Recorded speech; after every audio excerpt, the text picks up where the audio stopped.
Well, Julia is back. Wow, super nice. Anyways, con il bordello della mia vita in the background, però va bene lo stesso. Salutiamo la mia campana tibetana e niente, riflessione del venerdì sera. Wow, noi umani siamo veramente degli esseri fragili. Siamo veramente degli esseri estremamente fragili ed emotivamente instabili. Oh, un insetto. Quanti insetti? Una farfallina. Ciao. In ogni caso, purtroppo noi umani cadiamo in dei baratri mentali che fanno paura. Almeno quello che io posso sperimentare, in quello che succede nella mia mente, in questa esperienza di vita umana, la nostra mente può cadere veramente in stati mentali strani, chiamiamoli depressione, chiamiamoli scleri, tutte le volte che andiamo in blackout. Prendiamo l'esempio della depressione. Cos'è la depressione? Mi immagino questa stanza nera, no? Dove noi umani a un certo punto, per qualche motivo che spesso non sappiamo neanche quale sia, cadiamo. E in questa stanza nera noi non vediamo nulla e non abbiamo nulla a cui appigliarci, se non qualcosa sì. E noi sappiamo che da qualche parte c'è una via di uscita, c'è una porta. E in quel momento di nero noi non abbiamo la lucidità di pensare chissà dove mi porta quella porta, chissà se mi aiuta veramente a uscire dal nero oppure no. Noi dobbiamo solo scappare, è una cosa, reaction, raga, sono mega bad, tutto nero, io voglio solo andarmene da qua, poi forse ci penso. E ci sta. Il problema è che inside society le porte che ci hanno detto che ci sono fanno cagare. Nel senso che cosa ci hanno dato? Niente per gestirci la nostra emotività. Nessuno ci viene a insegnare come gestire le proprie emozioni. Nessuna scuola mi è mai venuta a dire, ma lo sai che se sei super arrabbiata con qualcuno e ti vai a fare una passeggiata nella natura poi ti senti meglio? Nessuna scuola mi ha mai detto, ma lo sai che se sei veramente triste e non capisci perché, magari se fai un disegno riesci a esprimere quello che hai dentro?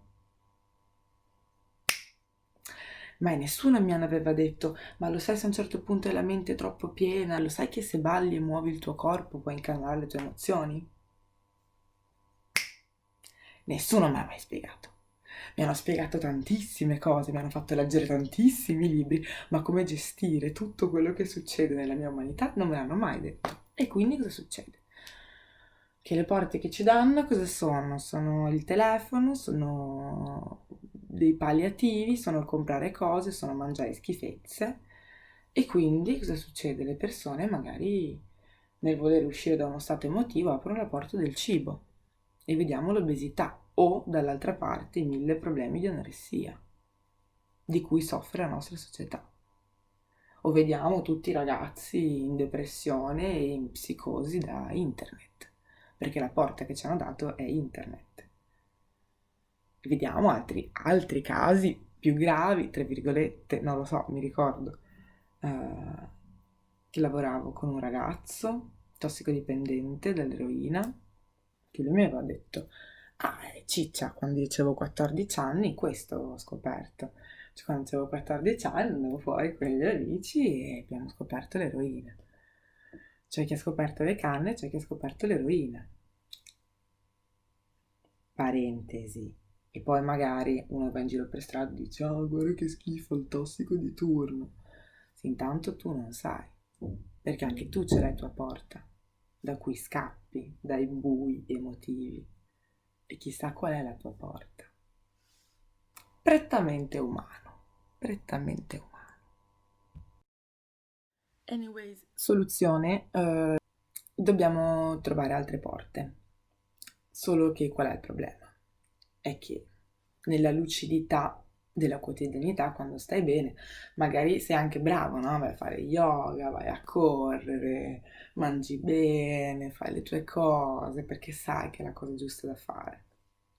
Quando vai nel buio, nella stanza buia, lì non ci stai tanto a pensare, perché è insita nella nostra struttura,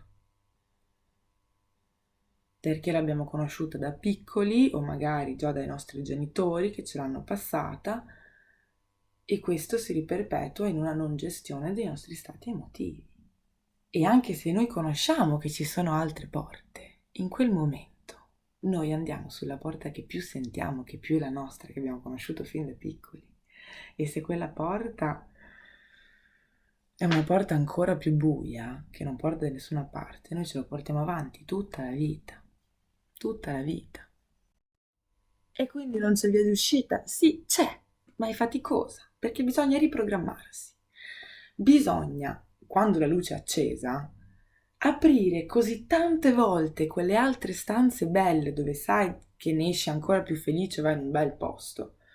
Esci proprio fuori di casa, vai in giardino, capisci? Cioè ci esci proprio, stai bene dopo. Senza pigliartela nel culo. Parentesi. Dobbiamo abituarci ad aprire quella porta così tante volte che diventi più forte del richiamo della porta buia che c'è più cara, che ci viene più spontanea, ma che non ci porta da nessuna parte. E solo dopo che ci lavoriamo e che ce lo veramente lo strutturiamo di nuovo dentro, allora lì, anche in un momento di buio, la prima cosa che faremo sarà aprire la porta giusta. Perché abbiamo sentito che dentro di noi fa ancora meglio, ci fa stare ancora meglio. Però è un esercizio di riprogrammazione difficile che purtroppo noi dobbiamo fare perché ci hanno insegnato molto male. Ma se possiamo fare qualcosa è ai nuovi bambini dargli le porte giuste. Cioè se noi a un bambino subito lo facciamo crescere e gli insegniamo a gestire le proprie emozioni e i propri stati emotivi bui, attraverso la danza, le arti, la conoscenza, l'amore, la meditazione, il respiro, il contatto con la natura, è pieno questo mondo di cose per aiutare noi umani. Madre Natura ci ha dato tutti gli strumenti per riuscire a evolvere in maniera pulita. Perché non li usiamo? Perché? E quindi se possiamo fare qualcosa, educhiamo questi bambini a gestire la propria umanità, la propria interiorità e gli altri in maniera equilibrata e pulita. Dai, perché questo lo possiamo fare. Portiamo i bambini in natura, insegniamogli che quando sono arrabbiati possono fare un disegno, possono fare una corsa. Se sei incazzato vai a correre, fai dello sport, pulisciti la mente. Dai, dai, noi riprogrammiamoci ad aprire le porte giuste. I nuovi bambini diamogli direttamente le risposte giuste. Così crescono già sereni e nel futuro potranno fare, nel futuro, mentre noi siamo ancora impegnati a riprogrammarci per non cadere in altri bui, loro potranno già fare delle nuove cose, delle nuove opere di bene, di amore, spero. Sì, dai. Basta, questa era la mia riflessione del venerdì sera, 10 minuti di svasi, ci sta. E ecco cosa mi mancava per chiudere il video.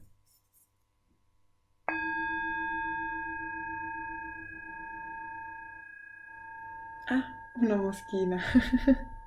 Ecco, anche suonare la campana tibetana, se avete una campana tibetana.